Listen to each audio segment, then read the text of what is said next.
Também porás no peitoral do juiz Urim e Tumim, para que estejam sobre o coração de Arão, quando entrar diante do Senhor. Assim Arão levará o juízo dos filhos de Israel sobre o seu coração, diante do Senhor, continuamente. Vamos agora em Pedro, então.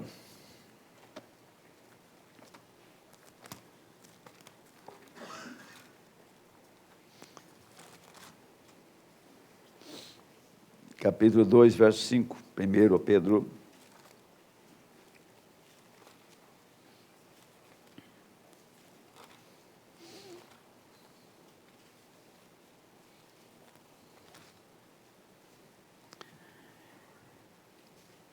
Vós também, como pedras vivas, sois edificados, casa espiritual e sacerdócio santo para oferecerdes sacrifícios espirituais agradáveis a Deus, por Jesus Cristo. Precioso Senhor, estamos em uma manhã abençoada. O profeta chamou o primeiro dia da semana, manhã de ressurreição. E nós estamos aqui para adorar ao redor da palavra. Nós estamos aqui para oferecer sacrifício vivo ao Senhor. Nós estamos aqui para ouvir, sentir o toque do Senhor na alma, da presença do sobrenatural. Falei de sobrenatural. Senhor, muitas vezes acontece bem pertinho de nós e nós passamos por alto e não percebemos o que Deus está fazendo. Dependendo do que estamos pensando e das coisas que estamos fazendo, nós não percebemos a presença dEle e como Ele está realizando as obras que Ele deseja e quer continuar realizando em nosso meio. Que possamos, Senhor, estar atentos, que possamos estar no Espírito, que possamos ser criadores de atmosfera, que o Espírito Santo possa se agradar em vir ao nosso meio, em estar aqui, em falar conosco, com palavras simples, mas palavras que não é do homem, não é do mortal, mas que é do imortal, que vem da glória, que vem da presença do Senhor. Porque o Deus que servimos não compactua com o pecado, não compactua com a morte, porque Ele é vida. E nós estamos em um lugar que a vida está fluindo, porque a palavra está aqui, ó Deus, está fluindo aqui. Eu oro, Senhor, e clamo e suplico a Ti, que possamos ter uma manhã de adoração, de meditação em Sua presença. Nós poderíamos estar em qualquer outro lugar, mas o Senhor escolheu para que nós estivéssemos aqui em Sua presença. Ó Pai, nós não estamos aqui falando palavras a esmos, não estamos aqui, Senhor, fazendo alguma coisa forçada, ou seja, fazendo aquilo por uma obrigação, de coração espontâneo, de alma, Senhor, nós nos rendemos ao Senhor nesta manhã. E nós pedimos, Pai, perdoa os nossos pecados. E que não haja nenhum embaraço para o Senhor vir e falar conosco nesta manhã. Pedimos estas coisas no nome do Senhor Jesus Cristo. Amém. Pode sentar, amados.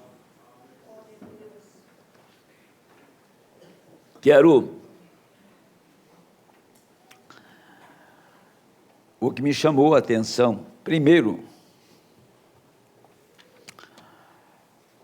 já falei uma vez isso aqui, fizeram uma pergunta para o grande escultor. Isso aqui, a resposta dele é uma mensagem. Para quem, na verdade, conhece a mensagem do irmão Branham. Foi Michelangelo. Ele estava diante de um bloco de mármore de 4,5 metros. E daquele bloco, ele tirou um homem chamado Davi. Tem muitas esculturas de Michelangelo, Moisés, Davi e tantas outras. Como você tirou, perguntaram para ele, como você fez a escultura de Davi? Ele disse, eu vou ler o que ele disse. Foi fácil. Fiquei um bom tempo olhando o mármore, até nele enxergar a Davi. Fiquei olhando num bloco de mármore, até que eu vi Davi no bloco de mármore. Aí peguei o martelo e o cinzel, e tirei tudo o que não era Davi. Entendeu? Tudo que não era Davi, eu tirei dele, para que ficasse só Davi. Foi a resposta de Michelangelo. Aí você para pensar que Deus parou na eternidade e pensou em uma escultura. E vocês conhecem a mensagem obra-prima. Mas não pensou nessa escultura deformada aqui. Porque nós somos a deformação do perfeito. Isso aqui é uma deformação. Tá? Não é isso aqui. Ele parou e esculpiu uma igreja. Ele parou e esculpiu uma noiva. Aí, tudo o que não é noiva, ele foi tirando dela. Até que ela ficasse exatamente a noiva de Cristo. Tudo o que não é você, ele tirou. Tudo o que eu não sou, ele tirou. E perguntamos, se ele tirou tudo o que eu não sou, para ser o que eu sou, se ele tirou tudo o que você não é, para ser o que você é, então há uma necessidade dessa igreja manifestar aquilo que ela é. Há uma necessidade dessa igreja manifestar a pessoa, a figura do Senhor Jesus Cristo.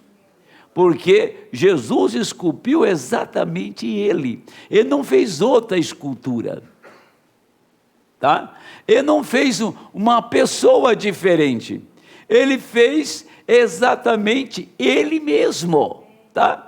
Então Jesus o Senhor tomou você lá na eternidade e fez, olhou assim, isso aqui vai ser eu. Né? Ele olhou um bom tempo e disse, isto aqui vai ser eu. E começou a trabalhar. E agora nós percebemos que na mensagem a estatura de um varão perfeito, que tem 7 degraus na pirâmide, ele trabalhou todo este tempo para ela chegar o que ele é. Eu creio que isso vai além de religião, de sermão, de igreja, de povo, vai além de qualquer pensamento, de qualquer ideia.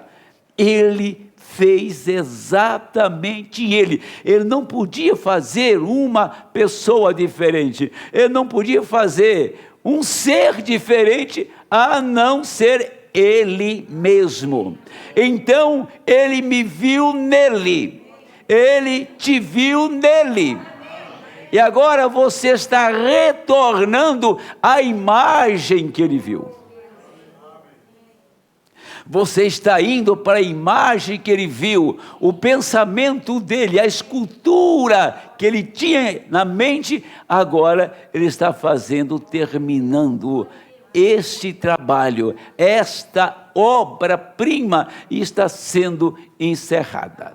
Ele está terminando toda a natureza dele, tudo que ele é, ele transferiu para ela na cruz. Lá no Calvário, ele transferiu para ela tudo o que ela é. E ao longo do tempo, ele veio moldando isto, ele veio trabalhando nisto. Como disse Michelangelo, ele pegou o martelo e o cinzel e se pôs a trabalhar, até que ele visse o Davi que ele viu no bloco de mármore. Deus tomou o barro, Deus tomou você do pó da terra, do cálcio, do potássio, luz cósmica, e começou a tirar tudo desse ser que não era ele, até que você possa refleti-lo. Tá? Então esta igreja, ela é expressão, é a imagem de Jesus Cristo. Agora ele disse, eu só faço aquilo que o Pai me mostra, eu e o Pai somos um. E eu duvido que uma pessoa vai chegar no céu sem esta passagem bíblica. Eu e o Pai somos um. Quem me vê, a mim vê o Pai. Ele foi claro. E lá em São João 17, na oração dele, diz, porque tu tens me amado antes que o mundo fosse fundado, e estes que me destes, eu quero que aonde eu esteja, eles estejam também. Como que eu espero, como que nós esperamos estar na semelhança dele, se este livro é negligenciado, é deixado de um lado, a minha cabeça, o meu ego, o meu entendimento ultrapassa as Escrituras. Significa isso? A Escritura diz uma coisa, mas eu posso fazer diferente e passar com isso. O diabo está enganando esse tipo de gente. Você não passará, você só passa por um caminho. Por onde a palavra passar, você irá passar junto. Do contrário, você vai ter problema na travessia do rio. E nós estamos num tempo agora de exame, de conserto. Estamos num tempo agora de retoque, de obra final, de acabamento. Nós estamos num tempo agora de reflexão. Nós estamos num tempo agora de fazer inventário. Ora, nós viajamos até aqui. Aí minha voz hoje vai ser um problema. Nós viajamos até aqui. Viemos até aqui. E o tempo tem marcado as desgraças que acontecem ao redor do mundo. O tempo está marcando a perversão do homem. O tempo está marcando o resultado, o produto que o pecado produz. Está aí, não está? Diante de nós, estampado. Até analfabeto, que não sabe ler uma letra, mas ele escuta e sabe que está aí. E as imagens mostram para ele, ninguém está livre disso. Estamos inexcusáveis. O que eu não posso é arrazoar. O que eu não posso é dizer, eu não faço isso, mas Deus vai me perdoar. Deus vai me perdoar, eu não faço. Mas Ele está te mostrando que para você fazer, meu filho. Ele está nos mostrando, nos revelando que é para a gente fazer, senão Ele não te mostrava. Se você nunca viu uma escritura e o Senhor nunca te mostrou ela, Ele não vai pedir ela para você naquele dia. Se Deus não tivesse enviado um profeta, Ele não requeria esta mensagem aqui, que vou entrar nisso daqui a pouquinho. Mas Ele requer porque Ele deu o material, sabe? Ele nos deu suprimento, Ele nos deu todo o material, está em nossa mão. Então, está aqui, ó. Tá? Agora, se eu não faço, é porque eu não desejo fazer, porque eu não quero, estou desencorajado, ou isso vai me comprometer a algumas liberdades, e por isso que eu não vou fazer. Essa é a ideia que o diabo põe na mente das pessoas. Não faço porque isso não é conveniente para mim. Não importa. Tudo que nós aprendemos neste tempo, você, como um crente, é prazeroso fazer. Você deseja fazer, você quer fazer, você quer investir, quer aplicar a sua vida. Lá na minha casa tem um espelho grande assim, né? No guarda-roupa meu lá. Então, aqui, ó. Veja aqui, ó. Olha que grande espelho, ó. Todo dia você dobra uma página e vê se você está nela. Todo dia você vai lá, vira uma página, eu estou aqui. Outro dia você vai lá, põe esse grande espelho lá, vira essa página, você se encontra aqui. Até que você vira a última página e todo este livro está em você. Esse é o nosso espelho. Você tem que ver a sua imagem aqui. Você tem que ver esta figura aqui, tá? Se você dobrar uma página e você não se ver nela, então vamos fazer um levantamento. Por que eu não estou aqui? Qual é a razão de eu não estar aqui em Atos 2,38? Qual é a razão de eu não estar em João 3? Aquele que não nasceu de novo não pode entrar no reino de Deus. Qual é a razão de eu não me encontrar em Apocalipse capítulo 10? Qual é a razão de eu não me encontrar em Apocalipse capítulo 5? Qual é a razão de eu, falando com mulher agora, né? De eu não me encontrar em Timóteo 2,9? Qual é a razão de eu não encontrar em 1 Coríntios 11, quando fala do corte de cabelo? Qual é a razão de eu não encontrar aqui em Malaquias, capítulo 3, verso 8 ao 10? Vocês sabem o que eu estou falando, não sabe?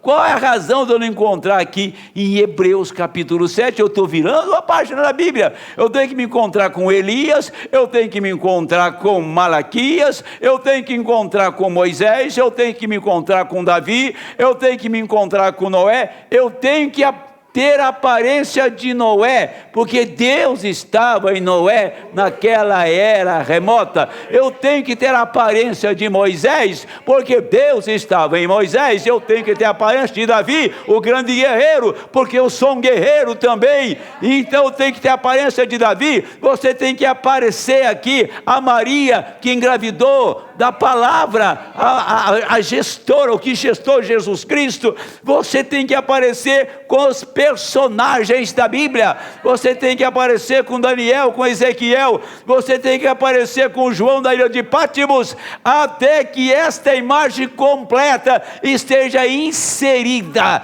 dentro de nós. Esta é a igreja que vai ser arrebatada. Vocês estão entendendo? Que eu tenho que virar esta página aqui e saber que eu estou aqui. Eu tenho que encontrar com Paulo. Eu tenho que encontrar o mesmo pilar de fogo que Paulo encontrou no caminho de Damasco. Eu tenho que estar naquele terremoto que sacudiu a cadeia e Paulo foi liberto, e está lá no mar revolto com ele. Você tem que estar no Calvário com Jesus Cristo, estar com Ele naquela primeira manhã, estar com Ele na ressurreição, a sepultura vazia. Você não tem que olhar uma sepultura selada, cheio de ossos lá dentro, de pessoas que apodreceram. Você tem que estar olhando para uma sepultura vazia, porque o meu Senhor ressuscitou, o seu Senhor ressuscitou, e você está nesta hora ressuscitado com Ele. Amém? Vocês entendem isso? Então vamos lá.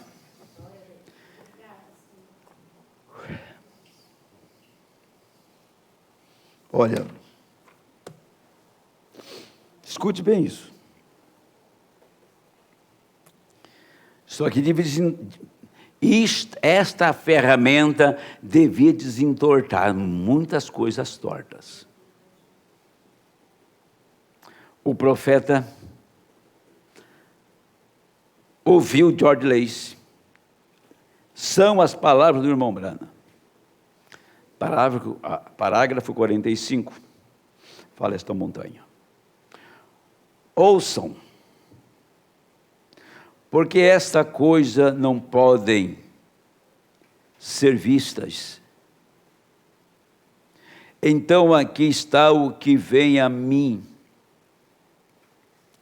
Quando George Lacey, o chefe do FBI, me deu aquela foto, ele disse: olha bem, senhor Brana, algum dia essa foto será vendida nas prateleiras das lojas de 10 centavos.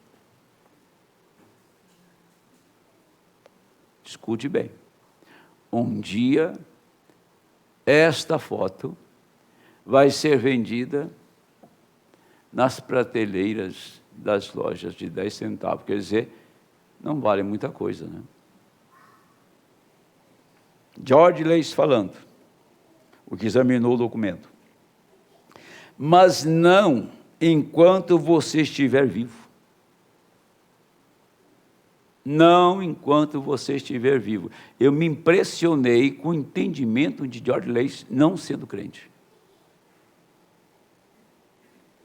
Isso sempre me marcou, disse, porque eu indaguei, por que, Senhor? Agora o irmão Brana está falando com Deus, por que, Senhor? Ele respondeu, o Senhor respondeu para o irmão Brana, o testamento não entra em vigor até que o testador esteja morto. Isso iniciaria uma adoração pagã. Virou-se e foi embora.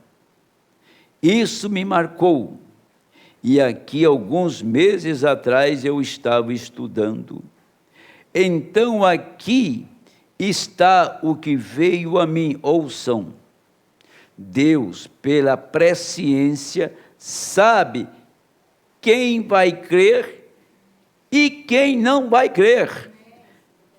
Vocês sabem disso. Vocês são ensinados.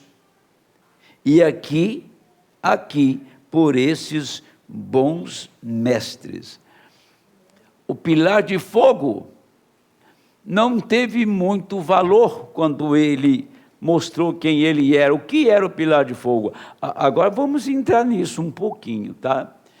Por que o pilar de fogo, a fotografia, seria tão desvalorizada, tão rejeitada, a ponto de eles pagar 10 centavos nesse pilar de fogo, nesta foto? E depois o mesmo George Lacey diz assim para ele, isso não vai acontecer quando o senhor estiver vivo. Mas quando você morrer, isso vai acontecer, porque esta unção, esta herança não vai passar para a noiva enquanto você viver, vai estar em ti. Mas quando você sair, então aí a morte daquele que fez o testamento, então vai ser dividido para os herdeiros. Então esta unção do pilar de fogo viria sobre o eleito, unicamente sobre o eleito. Vocês podem entender isso? Viria unicamente sobre o eleito. Outros iam pagar 10 centavos nesta fotografia, numa loja de 10 centavos, não vai dar valor nenhum para ela. Não tem nenhum significado, ela está aqui bem atrás de mim aqui. ela não valeria mais nada. A mensagem ficaria leviana, banal. Eu sou um crente da mensagem, Deus enviou um profeta só para te condenar, viu? Só para te condenar. Só para você não ter excusa da verdade que foi enviada. Eu sei que muitos não são capazes de se ajeitar mesmo, né? Porque não tem nada nele para que ele possa melhorar a sua vida com Deus. Não tem, você vai fazer o quê? Você vai construir uma casa sem matéria-prima, sem tijolo, sem cimento, sem areia e sem ferro? A base de uma construção é areia, tijolo, ferro e esses artefatos. Agora, como que você vai construir uma casa se não tem onde pôr a mão para construir? Aonde nós podemos ser um crente se não tem material do céu para levantar esta casa onde Deus vai morar? Entenderam? É por isso que hoje nós temos milhares de pessoas que falam do pilar de fogo, mas não representa nada para eles, não significa nada para eles. Não tem valor nenhum. Mas o profeta, ouvindo George Lace, ele parou e o Senhor disse para ele, aqui está Senhor com S maiúsculo, o Senhor disse para ele, aqui está, por que Senhor? Né? Ele perguntou para George Lace, por que Senhor? Ele respondeu, o testamento não entra em vigor até que o testador esteja morto. E isso iniciará uma adoração pagã. Mas falar de uma adoração pagã dentro da mensagem.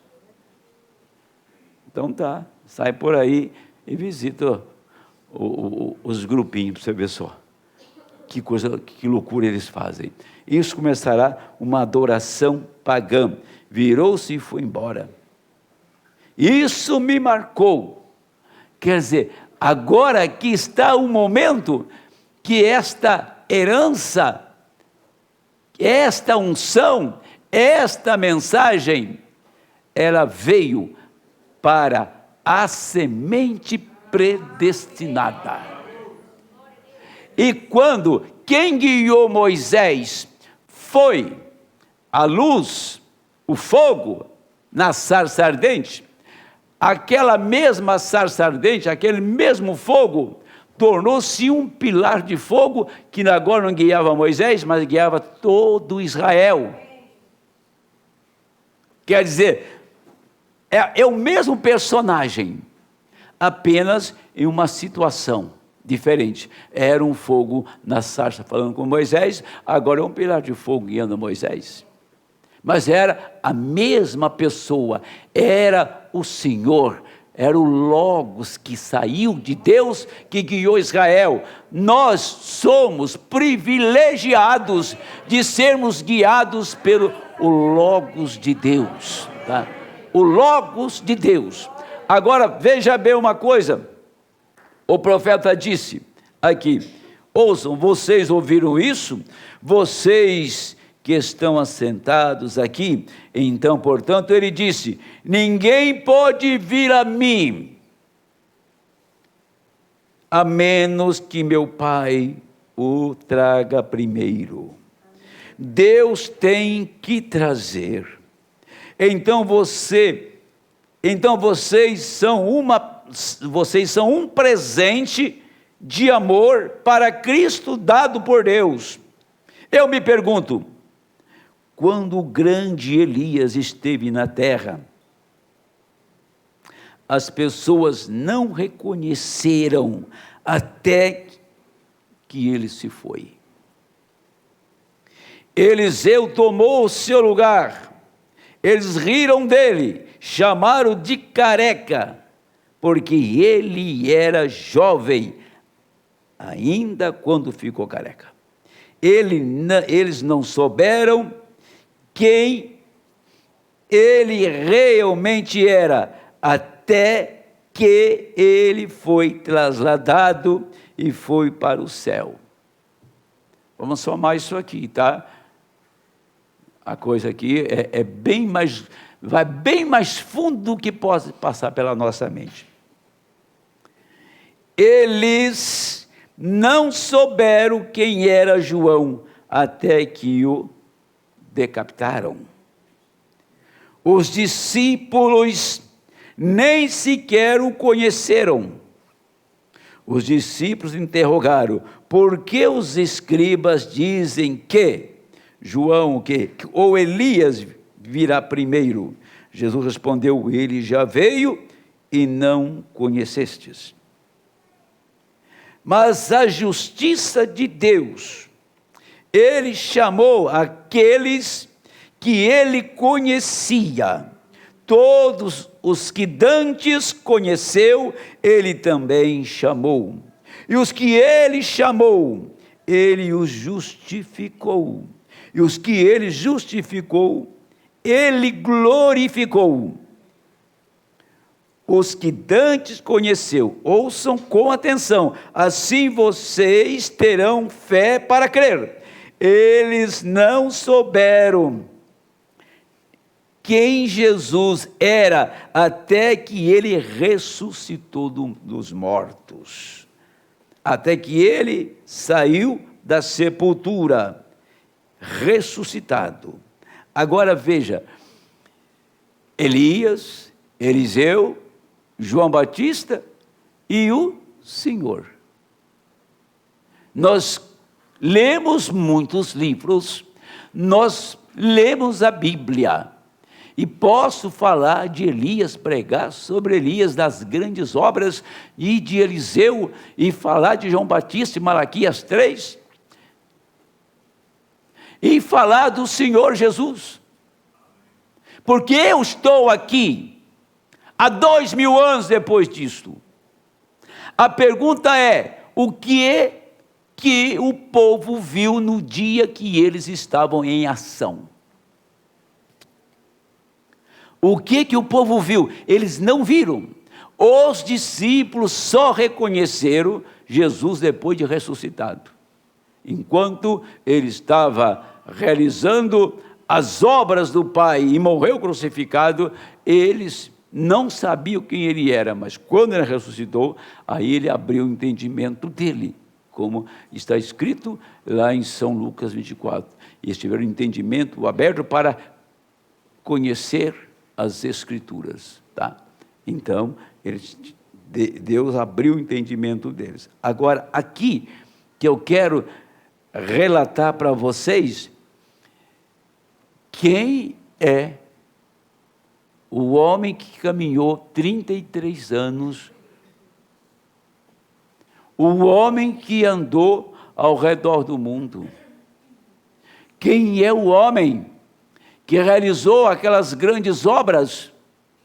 De uma maneira sobrenatural, reuniam multidões em seus cultos, em suas campanhas, quase que praticamente inexplicável o que estava acontecendo. Quem levava o povo?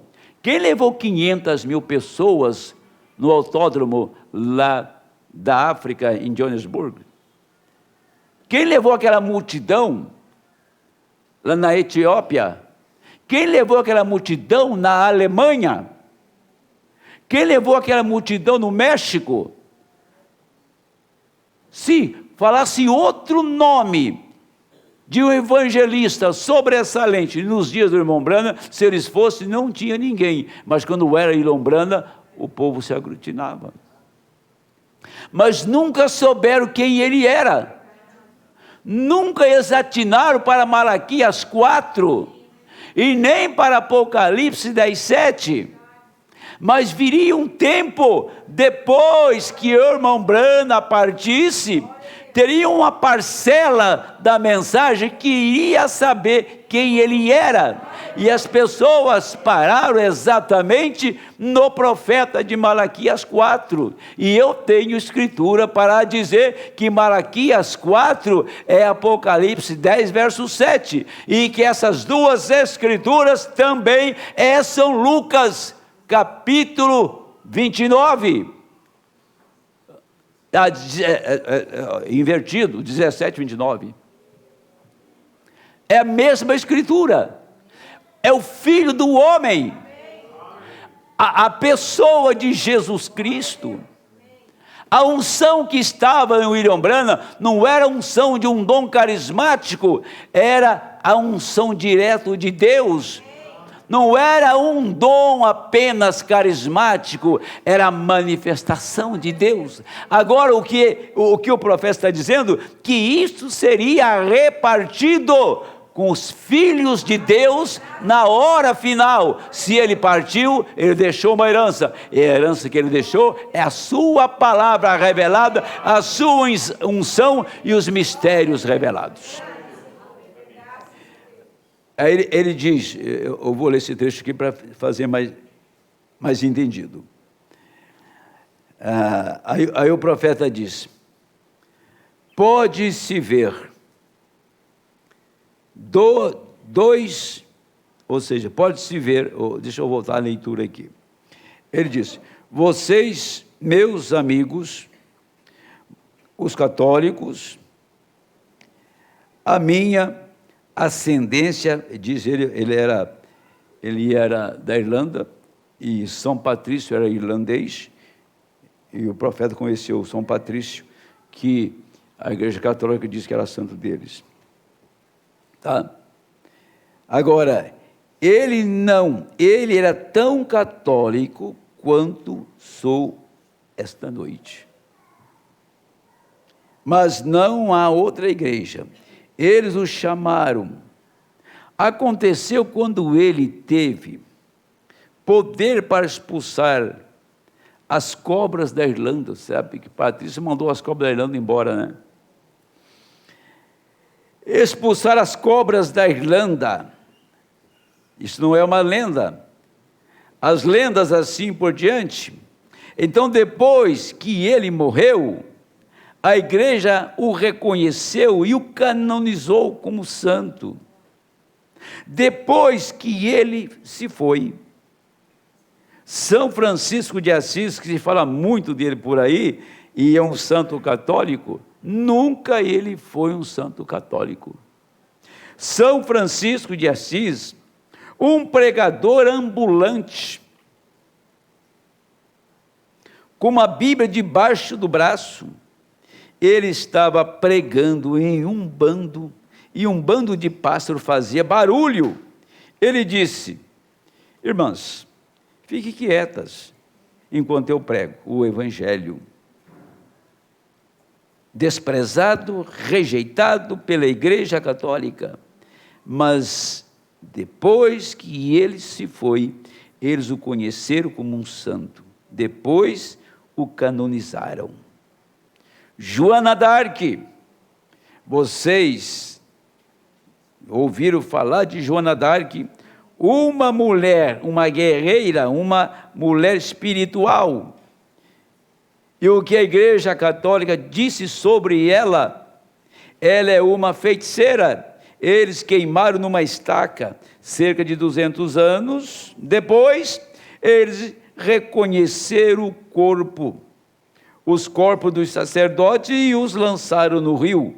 E foi um grande arrependimento, mas eles reconheceram depois que ela se foi. Agora, pode-se fazer dois vezes dois, quer dizer, e ser igual a 4. Então, estão buscando algo. Talvez eu nunca mais esteja aqui pregando, ele está pregando em Nova York. Então, buscando algo aqui, que está passando por eles, e não o reconhecem. Depois de um tempo, quando já se foi, eles reconhecem e dizem: por que isso aconteceu?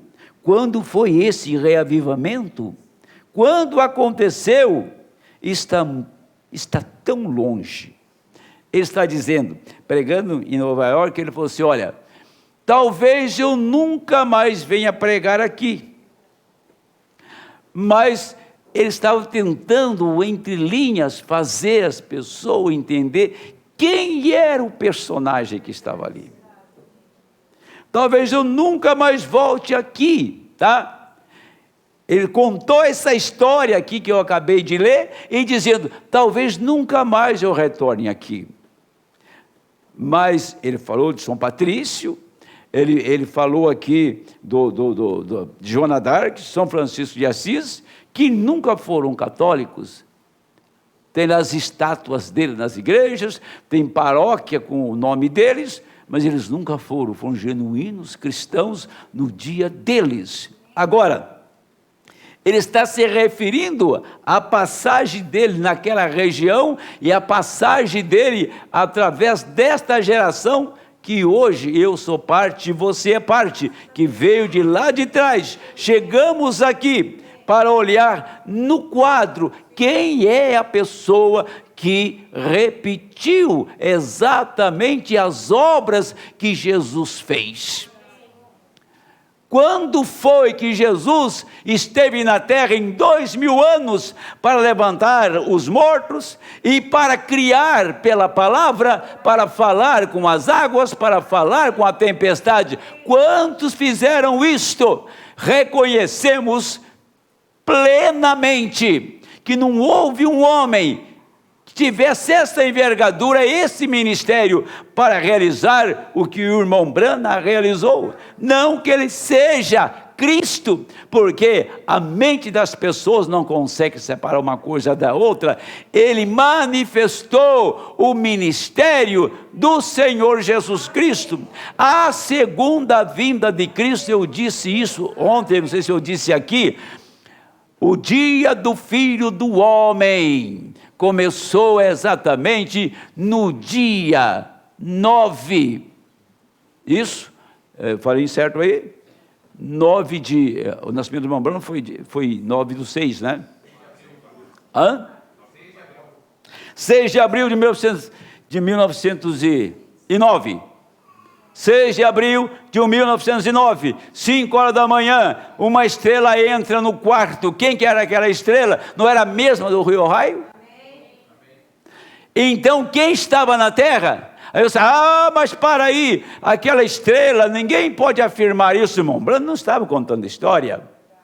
Então você não deve crer que uma estrela desceu em Belém de Judá e despertou alguns pastores, e foi exatamente aquela estrela pendeu sobre aonde estava Jesus Cristo nascido naquela noite. A mesma estrela que veio, que apareceu na primeira vinda de Cristo, ela aparece sobre a casa dos Branas. O mesmo Deus, não era o irmão Brana a estrela era Cristo. Ele seria o mensageiro de Cristo na terra. Então Deus passou pelos ventos da terra e te puxou para cá, me puxou para cá, me trouxe para esta mensagem, para eu ficar fazendo o que com ela? Fazer uma religião dela? Fazer o que com esta mensagem? E vir à igreja para esquentar o banco da igreja sem saber o que está acontecendo? Deus te chamou, Deus me chamou para a gente sustentar uma mensagem intitulada da segunda vinda de Jesus Cristo. Ele te chamou para ser a manifestação dele.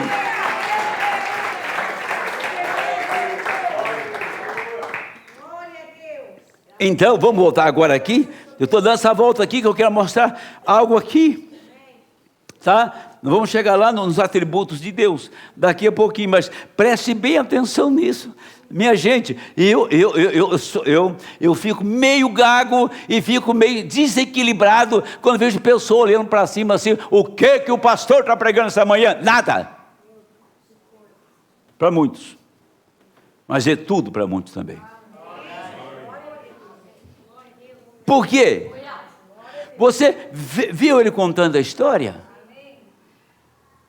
Para fazer as pessoas entender que Jesus estava passando na terra de novo. Só que tem um detalhe, estava num homem, né? Agora o ministério é o mesmo, mas há uma diferença. A mesma unção que estava no ministério do irmão Brana, que estava no irmão Brana, vem para um povo. Aí é diferente. Eu quero ver as pessoas combater isso. Aí ele fala: nesta reunião, note isso, eu vou ler o texto na íntegra, ele diz assim: de agora em diante é com Deus, até onde eu sei, a Senhora está ao meu lado, agora é uma estranha para mim, não conheço a Senhora, como mencionei esta tarde. Acho que somos estranhos um para o outro. Esta mulher é uma mulher de cor. É uma mulher de cor. E eu sou um homem branco. Se este não é um quadro, outra vez, da mulher do poço, um judeu e uma samaritana. Para aí, gente. Tem que ser muito cabeça dura para não entender. E eu duvido que se eles entenderam, que lá eram apenas umas conversas que o irmão Brana tinha, que eles queriam era a cura e ir embora para casa. Olha, aqui está uma mulher diante de mim, somos estranhos, eu sou irlandês, eu sou branco, e ela é uma negra. Não é a mesma cena da mulher do poço? Ele não está falando que ele era Jesus, ele estava falando que Jesus estava ali. Aí as pessoas entram na igreja e querem ver Jesus. Aí Jesus passa por ela através de um irmão e fala: não vi. Essa é a dificuldade. Esse é o momento que estamos vivendo. Jesus lhe fez saber que não havia linhas raciais em Deus. A questão em relação à cor da sua pele, isso não tem nada a ver com Deus. Somos todos da mesma árvore, exatamente, amarelo, moreno, preto ou branco. O país em que fomos criados não tem nada a ver. A cor da nossa pele não é mais que a da outra, não tem nada a ver com Deus. Por um só sangue Deus fez todos os homens.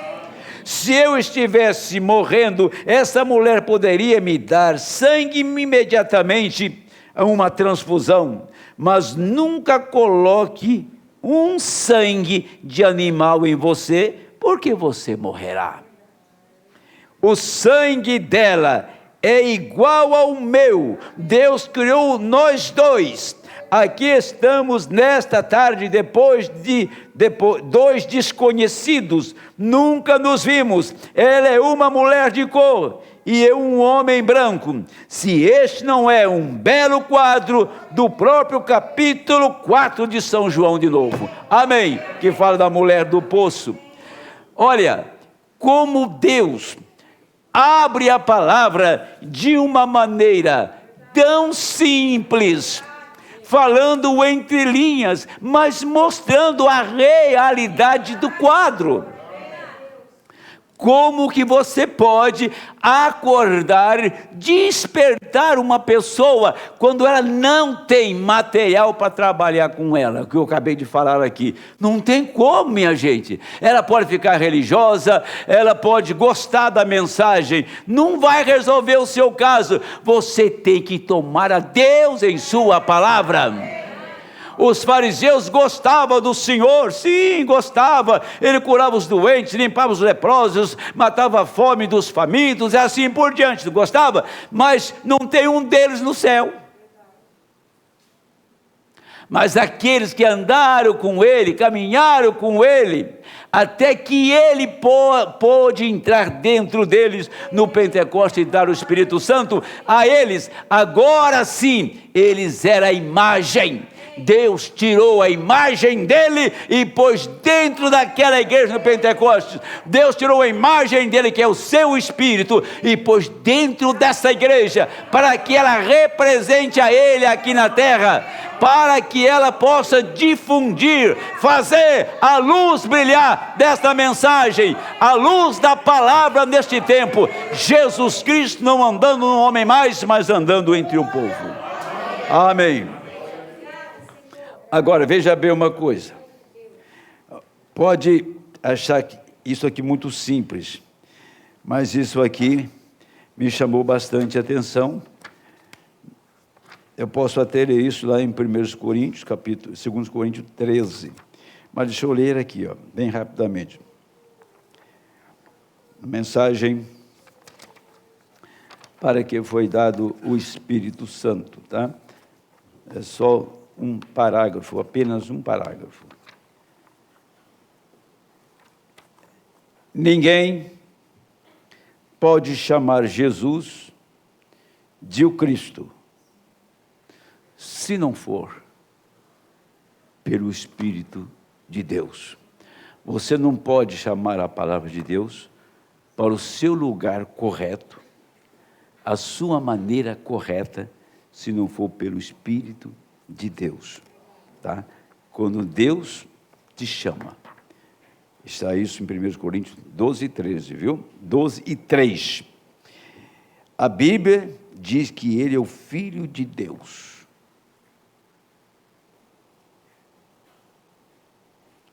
A Bíblia diz que ele é o Filho de Deus. Eu creio na Bíblia. O pastor diz que ele é o Filho de Deus. Eu creio no pastor. A mamãe diz que ele é o Filho de Deus. Eu creio na mamãe. Meu amigo diz que ele é o Filho de Deus. Eu creio no meu amigo. Mas a única maneira pela qual eu posso dizer que ele é o Filho de Deus é quando o Espírito Santo chega e testemunha de si mesmo. Então eu sei que ele é o Filho de Deus. Quer dizer, nós podemos ter muita suposição e crer em muitas coisas que as pessoas falam, até que o Espírito Santo chegue a você e fala que isto é isto. Tá?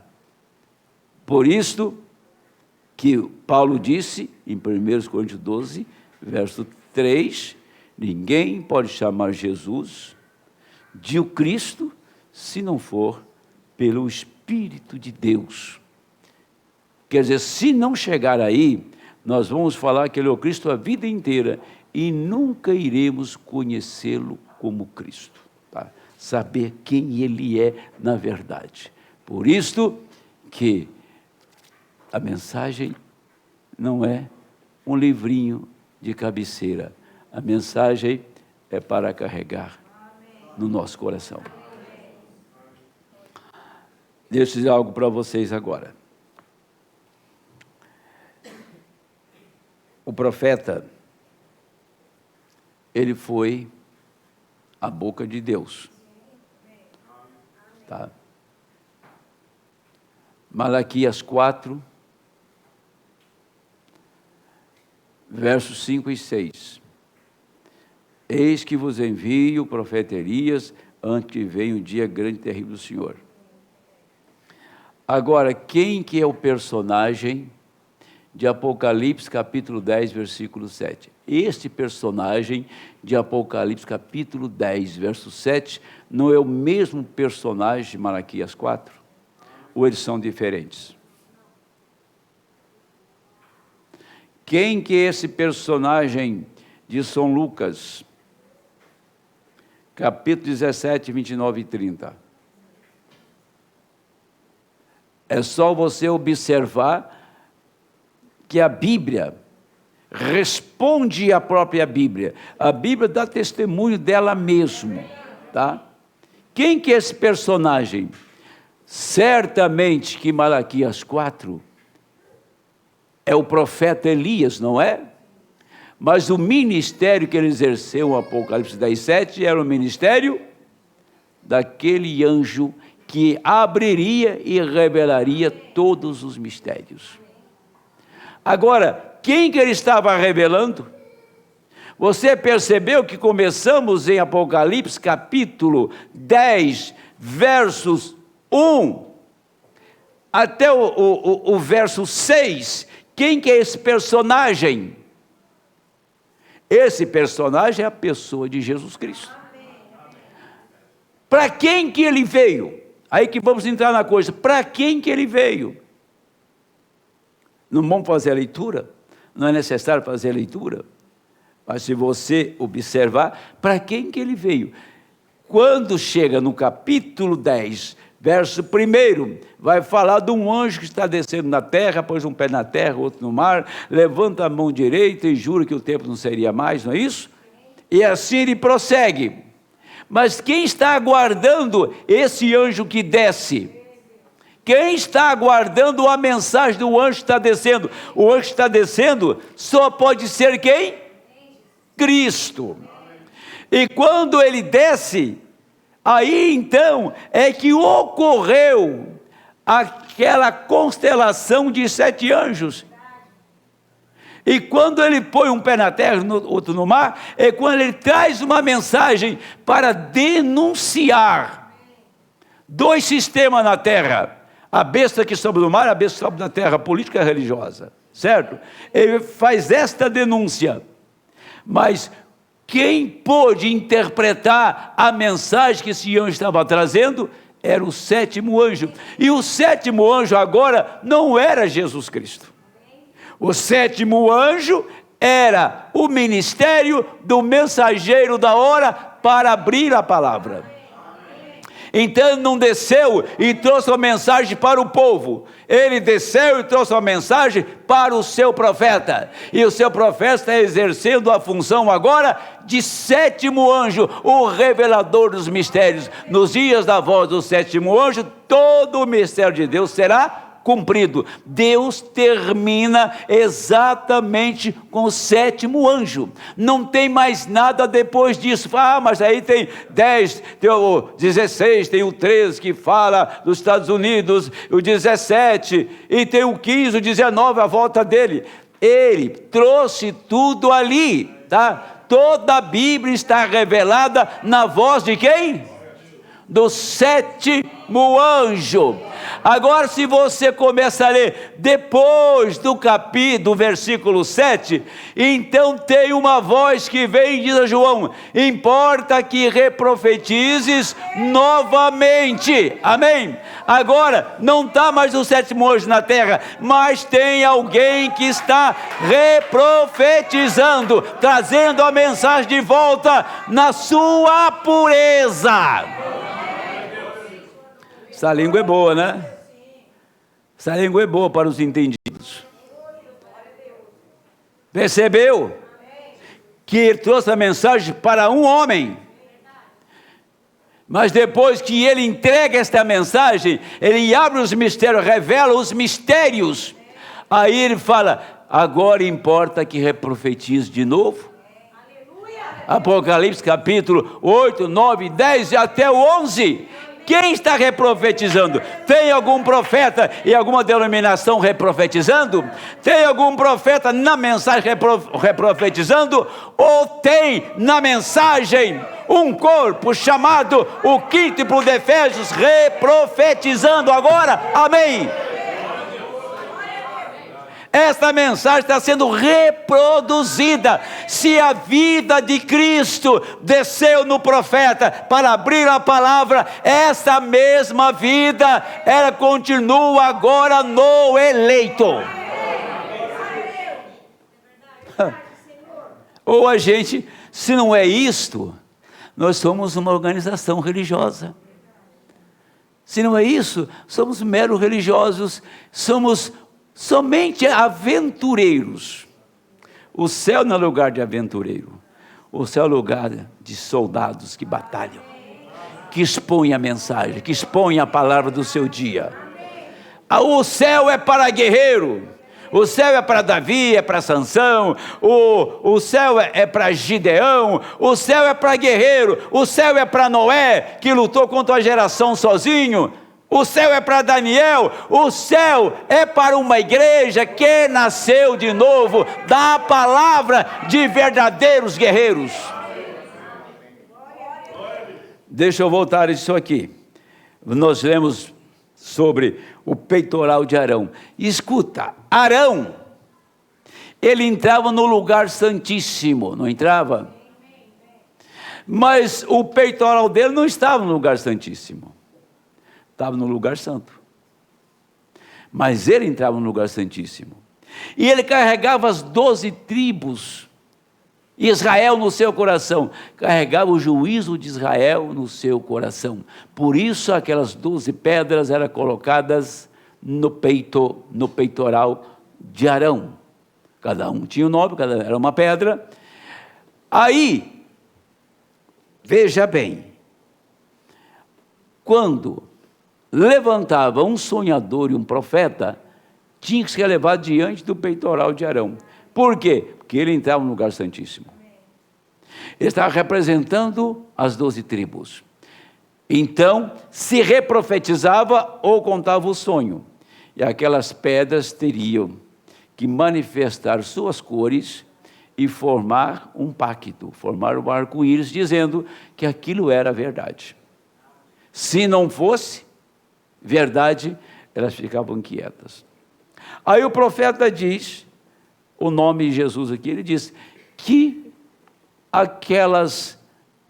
aquele Urim e Tumim, ele agora está no Novo Testamento. No Velho Testamento era literal as pedras.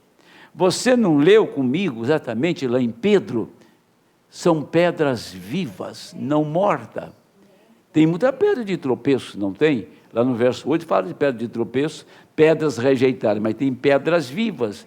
Não está falando literalmente de pedra, está falando de Cristo, a verdadeira pedra, vivendo em você, revelando, abrindo a sua palavra. E por isso, no Novo Testamento, tem a mesma coisa. Tem o profeta e tem esta pedra. Agora, você pode ouvir a mensagem pelo maior expositor dela, pela pessoa mais versada que tem na mensagem, e não causar nenhum, como se diz, nada vai acontecer, não vai mexer, não vai resultar em nada, porque é apenas uma pessoa falando. Mas não era o profeta verdadeiro, quando ele falava, aquelas pedras, elas se manifestavam. E o profeta fala que o Urim e Tumim está no Novo Testamento, o Urim e Tumim está dentro das eras. Quando esta mensagem atinge uma pedra eleita, ela manifesta exatamente a pessoa de Jesus Cristo. Ela manifesta, ela é uma pedra morta. Quando a palavra é falada por um profeta, pelo profeta do Senhor, e atinge um eleito, então agora é diferente. Pode atingir milhões de pessoas e nada acontecer, mas deixe esta mensagem que sai da boca do profeta atingir um eleito, e você vai ver ele manifestar a própria vida de Jesus Cristo. Ele não pode fazer outra coisa a não ser manifestar a própria vida do Senhor, porque a palavra está no coração do eleito, e aqui está a voz do Senhor, o profeta, a palavra aqui. Então a palavra que sai da boca do profeta atinge esta semente eleita, atinge esse germe de vida que está lá, e há uma revolução dentro de nós, há uma mudança em nosso ser, há uma transformação. Você se torna um genuíno cristão, porque a palavra encontrou com a palavra, as duas partes se uniram e tornou-se a pessoa de Jesus Cristo. Por isso que o eleito, ele manifesta uma só pessoa, o Senhor Jesus Cristo. Aqui, deixa eu tomar a mensagem no nome de Jesus agora. É o parágrafo 50, tá? Quando ele vai falar do atributo de Deus. Antes que houvesse um mundo, Jesus Cristo morreu para salvá-lo. Bem, você diz então, porque Deus, o Deus infinito, permitiu o pecado? A pergunta que muitos idiotas fazem, né? Você sabe, há atributos em Deus. Tá? Há atributos em Deus, e se Deus nunca permitisse Satanás, ele sabia quando ele criou Lúcifer, que ele seria aquele que corromperia o mundo. Nosso Deus não é algo pequeno, colocado em um canto, mas ele é o Deus infinito. Qual nunca teve um princípio, ou nunca terá um fim. E em si, ele é, em seus atributos, ele é um Salvador. E como poderia ele ser conhecido como Salvador, se não houvesse algo para ser curado, ou um Salvador como algo que não estivesse perdido para ser salvo? Como teríamos conhecido ele? Como você o conheceria? Preste atenção nisso. Eu fui salvo. Você foi salvo? Por que você foi salvo? Porque você estava perdido. Simples assim, não é? Mas por que muitos não são salvos? Porque ele não se perdeu. Ele nunca esteve em Deus. É igual uma planta. A planta produz a natureza dela. Um pé de maçã tem que dar maçã. Não vai dar outra, né? Porque a natureza dela é de maçã, não é? Não vai produzir outra coisa. Essa é a natureza do pé de maçã, da macieira, produzir maçã. E aí você pega uma semente chamada mentira. Aí você joga no chão, você tem uma árvore de mentira. O que você vai colher essa árvore? Alguma verdade? Você vai colher? Mentira. Então ele nunca vai poder ser verdadeiro. A origem dele é mentira. A origem de Satanás é mentira. Essa é a questão. Eu fui salvo, você foi salvo, porque você estava perdido. E Deus te encontrou. Mas se aquela pessoa nunca foi perdida, ela também nunca será salva, porque ela nunca esteve perdida. Ela não está no plano de Deus. Aí está o atributo de Deus que ele permitiu. Então, quando Deus pensou em um corpo humano, o primeiro corpo que pensou foi no dele. Não foi no seu, no meu. Quando Deus pôs o potássio na terra, pôs o cálcio na terra, o corpo dele estava aqui na terra. Eu podia entrar agora lá em Gênesis capítulo 3 e voltar em Apocalipse capítulo 4 e mostrar exatamente no quarto selo também, que ali ele estava antes, no primeiro capítulo, quer ver? O primeiro, já preguei isso aqui alguma vez, preguei no encontro de ministro uma vez, aqui no capítulo 1 do livro de Gênesis, é muito fácil entender. No princípio criou Deus os céus e a terra. Ponto, não está? Agora você pode precisar quanto tempo foi? No princípio, ponto. Criou Deus os céus e a terra, e Deus estava no princípio. Depois que Deus criou os céus e a terra, aí você lê no segundo versículo: e a terra era sem forma e vazia, e havia trevas sobre a face do abismo. Agora, o que é uma coisa sem forma? Você acha que Deus criaria algo sem forma? Se não tem forma, porque não existe. sem forma e vazia. A terra estava sem forma, a terra estava desolada. Aí o irmão Branda disse então que havia uma coisa desastrosa no mundo, que Satanás já tinha pervertido a terra, no capítulo 1 e verso 2 de Gênesis. Aí você continua fazendo a leitura, e Deus vai lá da onde? Do meio das águas. Ele tira quem?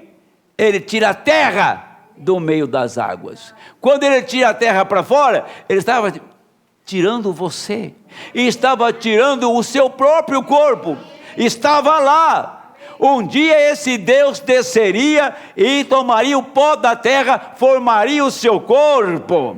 Agora, cada filho estava no pó da terra, ele também levantou esses filhos. Quer dizer, a terra é uma imensidão, mas nem toda a terra é o corpo de um eleito. Tem dezenas de milhões de pessoas no mundo que é feito do pó da terra e não tem nada a ver com Deus. Mas o seu caso é diferente. Deus tinha uma parte da terra que ele sabia que ele iria habitar, viver ali e manifestar através daquele homem, daquela mulher. Assim ele criou o próprio corpo dele, e Deus, o Criador de todas as coisas, desceu dentro daquele corpo, foi para o ventre de uma virgem, nasceu com uma criança, foi morto no Calvário, ressuscitou no terceiro dia. Este Deus esteve no pó junto com você, ele levantou do pó e foi para a glória. Ele está te levantando do pó nesta manhã, para levar você da onde ele veio, é para onde você vai com ele também.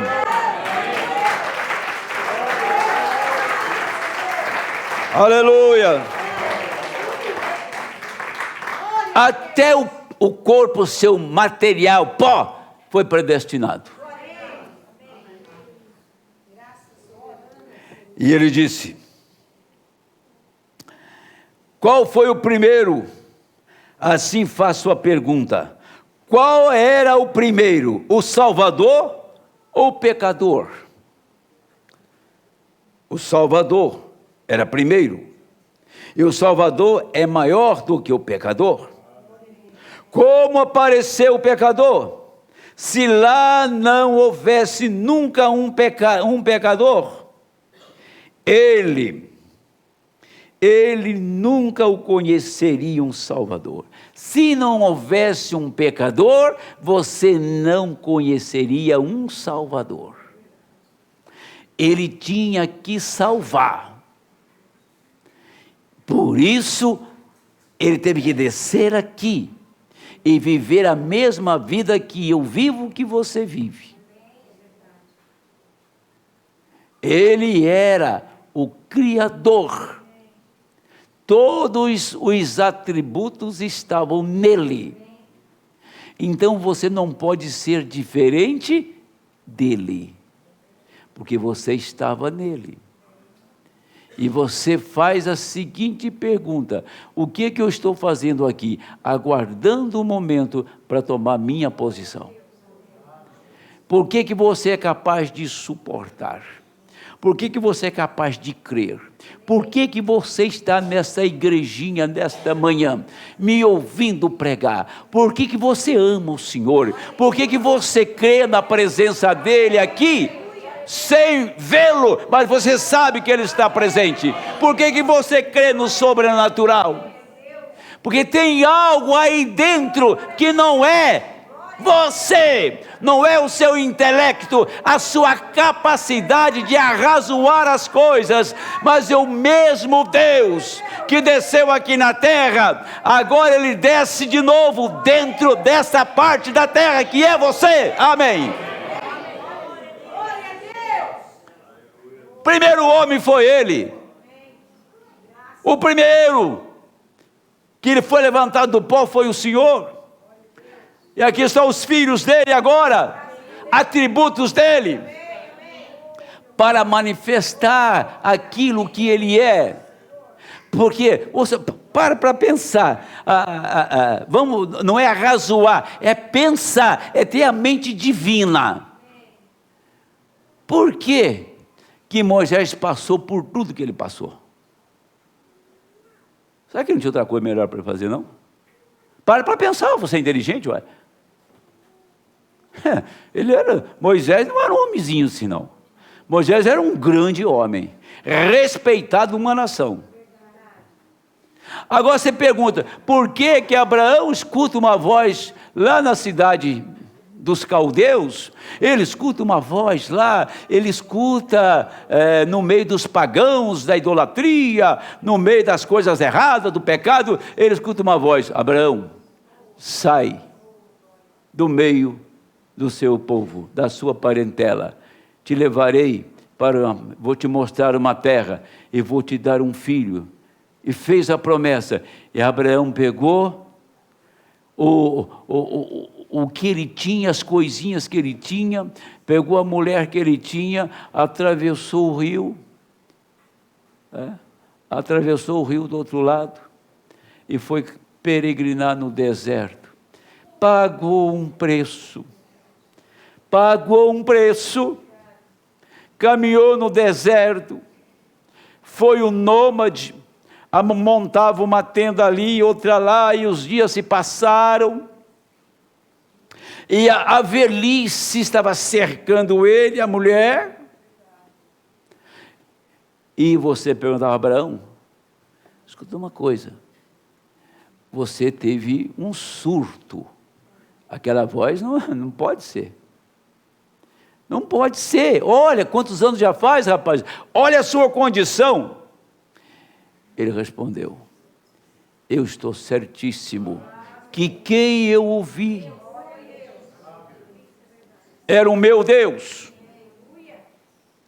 Ele tinha chance para mudar de ideia, ele tinha chance para voltar, ele tinha toda a oportunidade de voltar para os seus, para o Ur dos Caldeus, para voltar para a cidade e parar de peregrinar, sair do deserto, mas ele suportou a velhice, a caminhada, o deserto, até que ele encontrou com aquele que tinha falado com ele.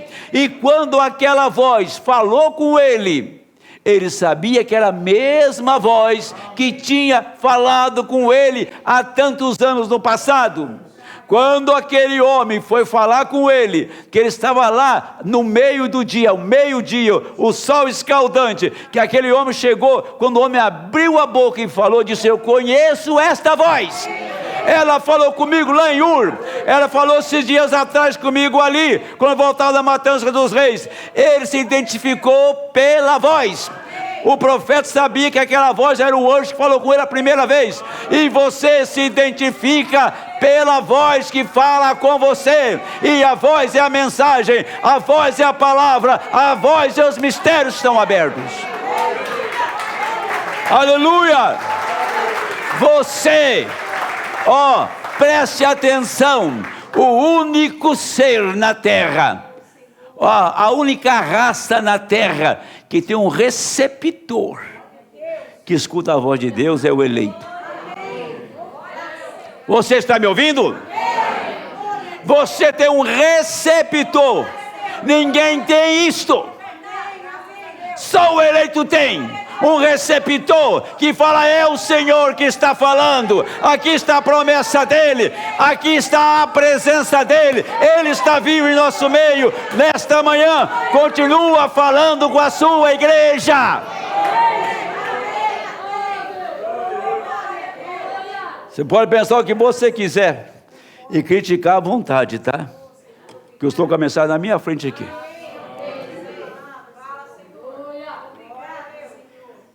Quantas vezes Deus fala com uma pessoa, ela interpreta totalmente a coisa torcida e vai embora.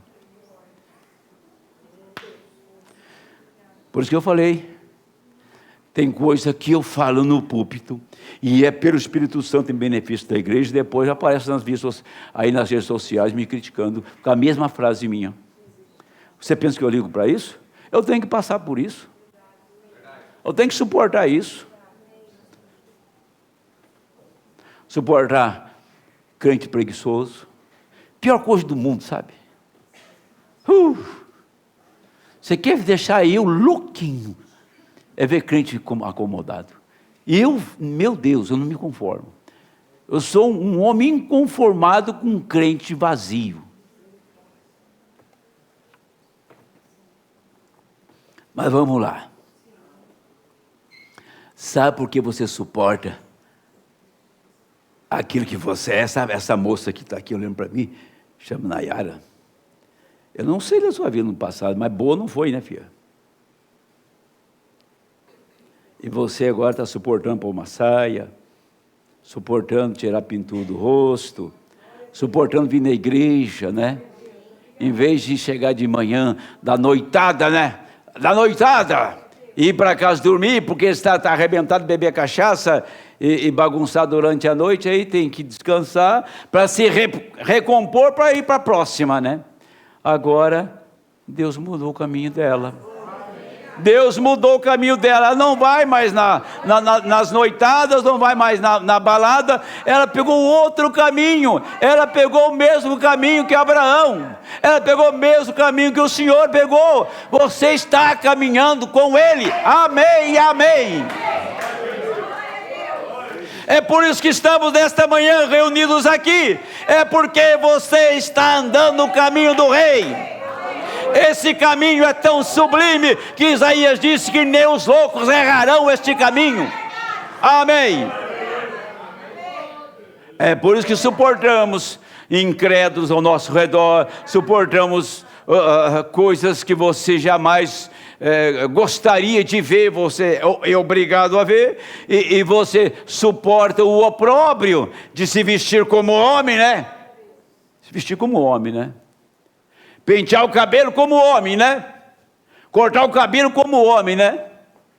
Quando alguém olhar para você, diz, aqui está um homem, se veste como homem. Hoje é engraçado, né? Você andar assim de terno e gravata, está ficando bem estranho, né? Isso aqui já é uma coisa antiga. Agora, se eu tivesse de bermuda aqui, sapato do Judas no pé desse tamanho aqui, sabe? Uns piercing aqui, um cabelo meio colorido aqui, aí eu estou na moda do inferno, na moda do diabo, tá? É isso, tá? Todo tatuado, né? E vai, olha, vocês estão mais vergonha, gente. Aí o cantor, aí você vai ver esses cantores cantar, ele canta tão bem, ele canta para o diabo. Você quer cantar para o diabo? Imite eles. Eles não têm um centavo de Deus. Não tem unção de Deus, tem unção de Satanás. Está vendo, Policarpo? Escute bem isso que estou falando. Canta a voz que Deus te deu. Canta com a convicção que Deus te deu.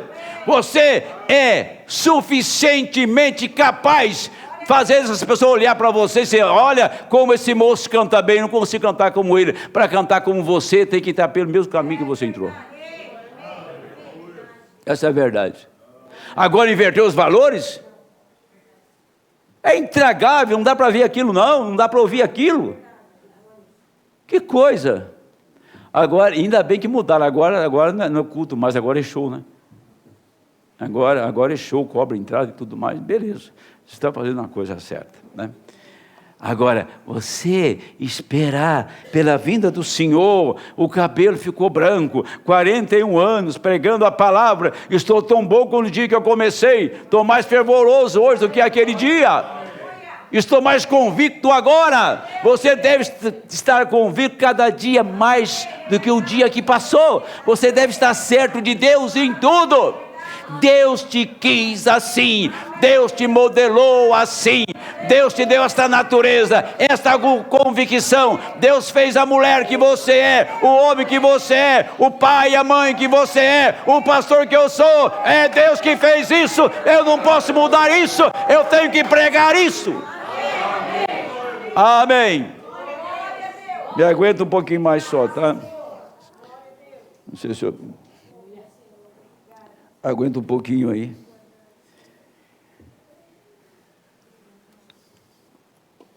Deixa eu voltar aqui. Agora, ele vai falar de Apocalipse 3, verso 8.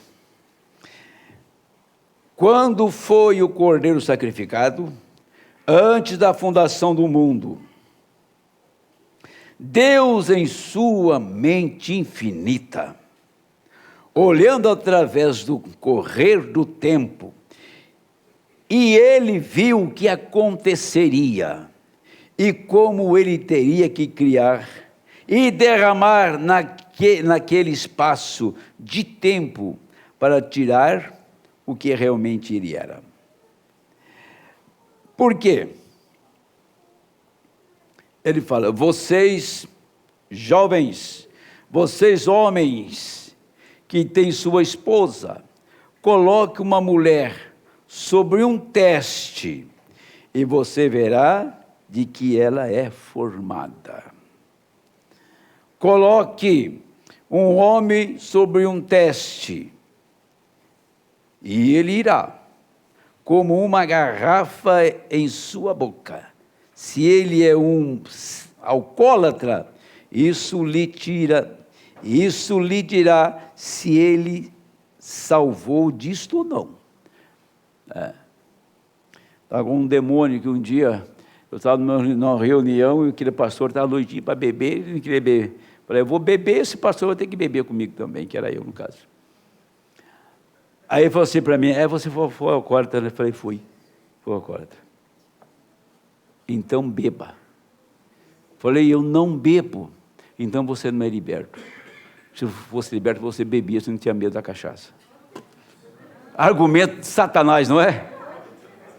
Argumento do diabo, né?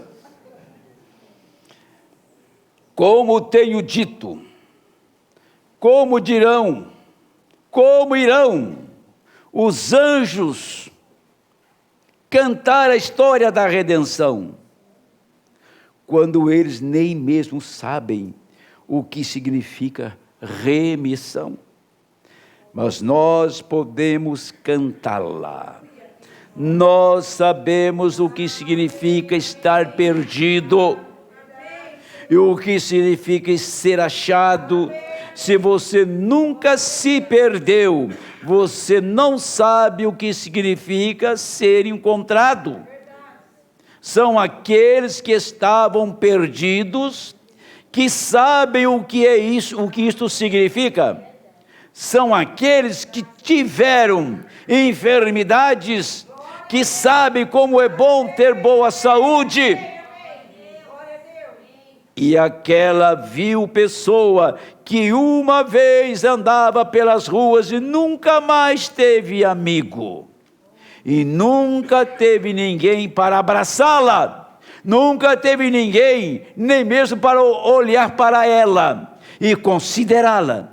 É esta pessoa que sabe o que significa um amigo verdadeiro, quando ele vem e coloca seu braço ao seu redor. Claro, vocês sabem o que isso significa. Como poderíamos alguma vez saber como apreciar o brilho do sol, se nunca houvesse tido uma noite? Como poderíamos apreciar um bonito e claro dia, se nunca houvesse um dia nublado? Como poderia você saber como apreciar o calor do brilho do sol, se nunca tivesse inverno? Então ele fez essas coisas para você saber o que é ser perdido e ser salvo, o que é ser mortal e ser imortal. Ele quis mostrar o que é o mortal, o que é o imortal, o que é a doença, o que é a saúde, o que é a noite, o que é o dia. Ele traz isso diante de nós para mostrar: nós saímos da escuridão, nós saímos da morte, e hoje estamos desfrutando de vida. Você tem esta experiência que a morte que reinava em você foi transformada em vida quando Ele te redimiu. Um anjo não pode fazer isso, porque ele nunca teve pecado, ele nunca sabe o que é a morte. Um anjo nunca foi num cortejo fúnebre, um anjo nunca sepultou um familiar, porque ele não tem familiar, mas você já sepultou o familiar, você sabe o que é uma sepultura, o lugar frio, o lugar estranho, um lugar que você não tem com quem falar, é um lugar de separação. O homem na sepultura está terminado, acabado, apodrece, e aquele outro homem que está do outro lado, ele deve ter um encontro com Deus antes de chegar aquele momento, e Deus te encher com o Espírito Santo. Quando te colocar lá na sepultura, você já está há muito tempo do outro lado, naquele homem perfeito. Estamos vivendo isso hoje numa experiência cristã. Não é contar a história de quem morreu, contar a história de quem ressuscitou. Não é contar a história daqueles que naufragaram, mas daqueles que chegaram do naufrágio, amém? Você esteve no naufrágio da vida, estivemos no mundo dissoluto de pecado, estivemos na mentira, no engano, no erro, mas o Senhor te levantou acima da mentira, do erro, do engano, acima da morte, e hoje nós estamos reinando com Cristo, em Cristo, assentados em lugares celestiais, adorando o Deus vivo e verdadeiro. Amém.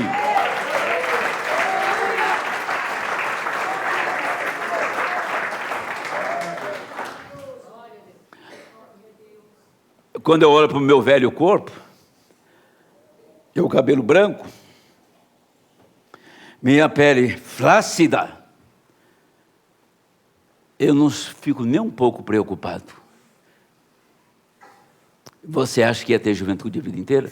Olha o Leonardo aí bonitinho, ó, barbudo. Fábio. Tem muita gente nova aqui, né? O Ivo. William. Elias. Eu fui jovem como vocês. Estou velho hoje. Se eu confiasse naquele homem, hoje eu seria um velho idiota, frustrado, bobo. É isso que eu era. Como você encontra velho bobo por aí, sabe? Esses velhos que se modernizam, quer vestir como jovem, que coisa mais indecente, não? Se você estivesse olhando para aquilo, olhando para o retrovisor da vida, eu dou graças a Deus quando vejo o meu velho corpo indo embora, porque o mortal tem que ser revestido da imortalidade. Esse é do tempo, e o tempo está cuidando dele, e o tempo consumirá, mas aquele que está na eternidade nunca será consumido. Ele é perfeito, ele é chamado um corpo que ele redimiu. Um corpo perfeito, que não vai ter que tomar um gole de água, e não vai ter uma preocupação com um filho, ou para pagar uma conta no dia de amanhã, e se vai ter um aniversário para cantar parabéns, e amanhã eu estou mais velho um dia. Lá tudo terminou. Naquela nova terra, naquele novo mundo, não tem velho. Naquele novo mundo, não tem nada que simboliza ou representa a morte. Somos eternos, como Ele é eterno. Temos a beleza dEle, temos a glória dEle, e viveremos na eternidade. Quando pregamos isso, você olha além da cortina do tempo, olha sobre o topo da montanha, sabe? Nós escalamos a montanha. Paulo fez a base e passamos por 2000 anos, escalamos, agora estamos no topo da montanha. E quando você chega no topo da montanha, você olha lá na frente e você pode ver um novo mundo. passamos pelas 7 eras da igreja, pelas 7 virtudes, até chegar à estatura de um varão perfeito, escalando a montanha, e a luz brilhou em cima da montanha, o homem perfeito, a estatura completa de Cristo, a pedra de coroa. Estamos no topo da montanha. Olhe lá na frente, tem um novo mundo, tem um novo homem, uma nova mulher, imortais. Deixa eu terminar aqui. Quando foi o seu nome colocado no livro da vida? Como eu disse ontem, o homem que escreveu o hino, há um novo nome escrito lá na glória, e é o meu, pensando que ele estava certo, mas escrituristicamente ele estava errado. Seu nome não foi escrito na noite em que você veio a Cristo. Todo que o Pai tem me dado virá a mim, e ninguém pode vir a não ser que o Pai o traga. Todos que vieram a mim, eu lhes darei vida eterna, e os levantarei no último dia. Nenhum deles se perderá. Nada perde, porque nenhum homem pode arrancá-los das minhas mãos, das mãos de meu Pai, o qual os deu a mim. João 5:24, quem ouve a minha palavra e crê naquele que me enviou tem vida eterna, e não entrará em condenação, mas passou da morte para a vida. É por isso que esta igreja crê na segurança, na perseverança dos santos. Não há maneira batista, não há maneira presbiteriana e nem sequer metodista. Não existe nada disto na Bíblia. Nós nascemos da palavra. E quando você se dar conta que nasceu da palavra, você encontra isto. Você encontra vida eterna, passou da morte para a vida. Aí, então, que você nunca você foi perdido. Nunca você esteve perdido. Você passou pelo caminho aonde tivemos que tornar o homem do pó da terra. Como Jesus desceu aqui na terra, tornou-se um homem do pó também. Então, se Jesus me salvasse hoje e amanhã ele me perdesse, seria uma coisa muito insensata salvar um homem hoje e ele se perder amanhã. Você reconheceu, você estava no mundo, estava dominado pelo pecado, no corpo mortal, numa situação terrível, e a morte te rodeando, e a velhice te açoitando, e você tinha que entrar uma saída, e não tinha saída.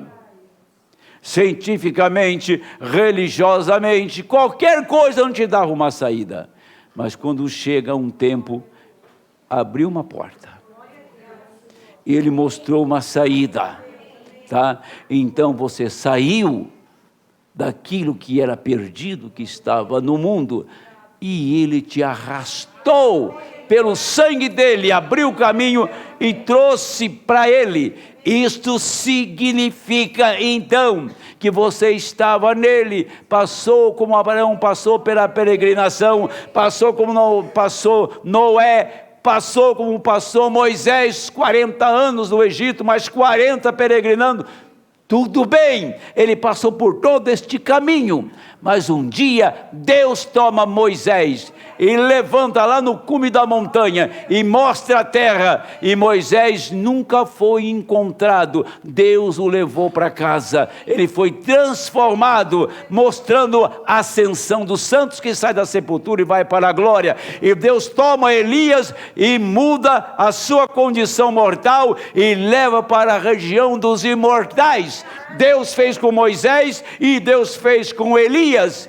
E Deus tomou Jesus Cristo da sepultura e levantou num corpo glorioso. Deus tem levantado uma igreja da sepultura, lugar da morte, para dizer: você sempre esteve em mim, passou entre os perdidos e os mortais, mas agora, neste dia, você se torna imortal.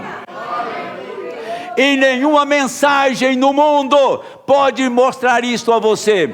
Mas quando ele desce, em Apocalipse 10, ele abre a palavra e mostra essa mensagem, e revela quem você é, mostra a sua origem, mostra onde você estava e para onde você irá. Você vai encontrar exatamente você aqui neste livro. Você é tão imortal como ele é imortal. Quando Noé entrou na arca, depois daquele tempo tão difícil, que ele pregou 120 anos, Deus disse: está terminado. Terminou. Pois Noé, dentro da arca, disse: pode chover o quanto quiser, romper as fontes do abismo, vai haver uma tribulação sem tamanho, mas isto que você construiu é imbatível, não será destruído. Quem fez a arca? Todos sabemos, foi Noé. E quando ele entrou na construção que ele fez, no meio de salvação que ele fez, quem podia tirar Noé dali ou quebrar aquilo? Ele foi feito, ela foi feito dentro de um projeto de Deus. Noé só teve que obedecer e construir. Ele entrou na arca e tudo tinha acabado. Ficou 7 dias lá, não tinha mais um salvo lá de fora. O profeta abriu 7 selos em 63. A semente eleita, a semente predestinada despertou. Mas o tempo terminou lá. O tempo terminou lá. Agora escute isso, vou encerrar. Quando Noé estava dentro da arca, e o mundo rugindo lá fora, ele estava levando Noé para um novo mundo. Mas quem fez aquela construção? Foi Noé. Não foi? Foi Noé. Mas o projeto e as normas era de Deus. Então Noé construiu uma arca dentro das normas que Deus deu a ele. Tudo, a medida, o material, tudo Deus tinha dado a ele. Ele fez aquilo rigorosamente, e aquilo que ele construiu, o guardou. O que você está construindo é pela palavra. Você está construindo pela palavra. Você entrou num lugar que não pode ser destruído. Você apenas fez o que a palavra mostrou que você devia fazer. Então, esta gente suportará tudo o que vier, porque eles sairão daqui. A construção que você fez não foi uma obra da sua mão, mas as normas foi dado pela palavra, mas quem teve que fazer foi você, foi eu. Então você construiu exatamente esse meio para ir embora daqui, segundo a vontade e a descrição de Deus. Por isto, Noé foi salvo pela própria embarcação que ele fez. Estamos indo embora daqui com a própria embarcação que Deus nos deu, a sua palavra. É você que tem que fazer isto. Eu não vou fazer por você, nem seu parente, ninguém. Você deve construir a sua via de escape. Deus abençoe em nome do Senhor.